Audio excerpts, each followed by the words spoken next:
Hello and welcome to some more Star Citizen, looking at the patch notes and updates from the Star Citizen PTU Alpha 3.5.0T patch, and going over a quick state of the PTU.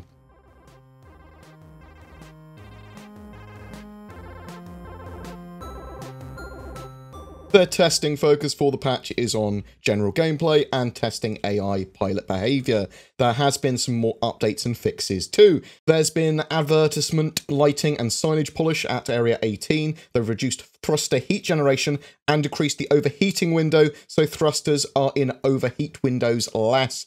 This is a massive change compared to what we've previously had with engines constantly overheating for any reason that heat generation could occur. But typically, if you were even just going above SCM speeds, if you're using afterburner, if you were in atmosphere, this could all cause your engines to overheat and cut out, and this caused travel times to be quite annoying and lots of sort of warnings to appear on your screen, and that has now been reduced significantly, those overheating problems. Ships should no longer have extremely high insurance times and expedite fees. Having a player in your vicinity in mining mode should no longer cause others to lose some ship functionality.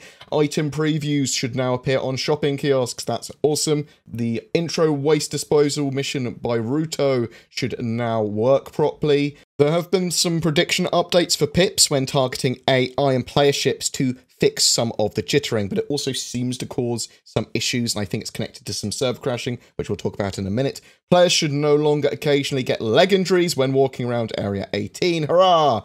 The Starfarer should no longer require an extremely large amount of time to refuel. Additional waves in the swarm game modes should no longer occasionally fail to spawn, blocking progress. The 3D radar should no longer occasionally be missing from some ships, although the radars don't always work properly at the moment and don't sort of like show targets or directions you're supposed to be going once you've got a destination set on the star map, things like that. Levski terrain should appear correctly when departing now. Legitimate delivery missions should no longer use abandoned outposts for pickup or drop off, and they fixed 2 client crashes, a server crash, and a server deadlock as well.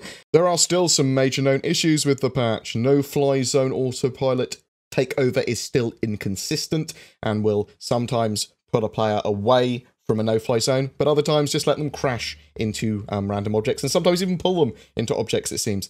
Players arrive at planetary destinations just outside of the trigger for quantum travel points, so you can't see that there's points to travel to, and you have to fly towards the planet or moon for a little bit to trigger those quantum travel points.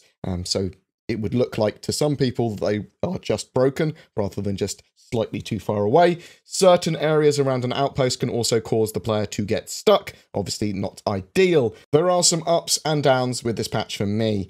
There is some server instability. Every hour or so I get a 30k server disconnection server crash thing, which obviously is a major problem. AI are a bit jittery when fighting them, but they do actively engage in all the missions I've played, and they don't seem jittery until you get close and are targeting them, at least for me. I suppose I wouldn't notice so much if I wasn't looking at the ship or targeting it, admittedly, so maybe it is on all of them. They are certainly jittery, but they do engage. They are less lobotomized. There still seems to be a weapon convergence or pips issue, but it is much better than it previously was. I am able to score hits and take out ships relatively easily in fixed, manual, or auto-gimbaled modes. There does seem to be some problems with getting combat AI working, jitter and server crashes all sort of like together, with fixes for one causing issues for the other. But that's why we have PTU phases and why 3.5 is yet to be live. Another big change is the overheating. Overheating just happens significantly less now with your thrusters and general movement in your ship. You'll still generate heat from normal maneuvers, but unless you're afterburning constantly or in a prolonged sort of like period of afterburn, or changing quickly from sort of like the fastest cruise you can go and then turning and doing weird maneuvers, or you're in atmosphere, then your thrusters aren't going to be constantly cutting in and out and overheating like they previously were in some of those PTU patches. I am assuming that they were testing the heat mechanics potentially with a higher than intended heat generation for thrusters to test it in the new flight model, although that is a pure assumption on my part. Whatever the reason, this is significantly better now, in my opinion. It still has heat generation. You still have the signatures and heat sort of building up and everything, and over a prolonged period of time you would overheat if you were constantly using your thrusters.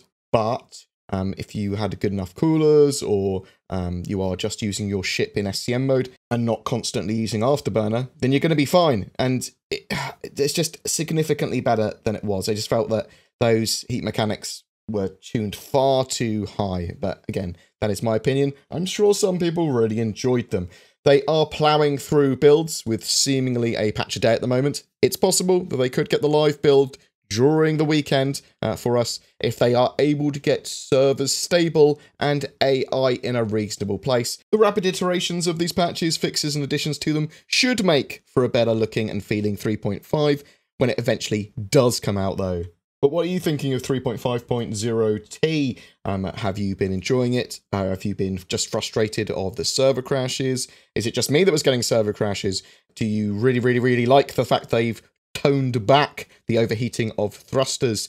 Or did you really somehow prefer it? Although I can't see how you could have in the previous version. But I'd like to hear from you, whatever your opinions are. Every month, we have a giveaway for a Star Citizen ship. For April 2019, we are giving away a Drake Corsair with lifetime insurance. It's the new concept ship focused on exploration, and the loaner for that ship is currently the Constellation Aquila and the Buccaneer. To be in for a chance of winning, be subscribed to my channel and comment on any video that I put out during April. Full details in the description below.